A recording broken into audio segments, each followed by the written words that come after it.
ప్రశ్న జోసెఫ్‌ని అరెస్ట్ చేసింది ఈ దఫా కరెక్ట్ రీజన్.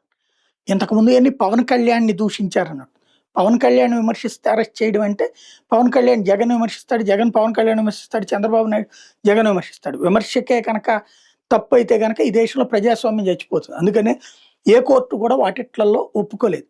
బట్ ఇప్పుడు పెట్టిన యూఏపీఏ కేస్ ఏంటంటే తనే ఓపెన్‌గా రెడ్ మఫ్లర్ వేసుకుంటాడు. తను వేరే వాళ్ళతో ఇంటర్వ్యూ ఇచ్చినటువంటి సందర్భంలో నేను నక్సలైట్లను సమర్థిస్తాను. బడుగు బలహీన గిరిజన వర్గాల కోసం అటవీ ప్రాంతాల సంరక్షణ కోసం వాళ్ళు ప్రాణాలు అర్పించారు కాబట్టి వాళ్ళకి నేను మద్దతుగా ఈ పని చేస్తున్నాను. అట్లాగే తీవ్రవాదానికి కూడా ఒక వాదం ఉంది అన్నటువంటి వాదనలు చేసినటువంటి అంశం మీద గన్నవరం పోలీస్ స్టేషన్‌లో ఇచ్చిన కంప్లెయింట్ నేపథ్యంలో యూఏపీఏ కేసు పెట్టారు. కానీ ఒక సెక్షన్ ఆఫ్ మీడియా కావాలని చెప్పి అంటే ఇక్కడ సాక్షినేమో యూఏపీఏ పెట్టడం తప్పని రాసుకొచ్చింది. సరే అది వాళ్ళ మూర్ఖత్వం వదిలేద్దాం.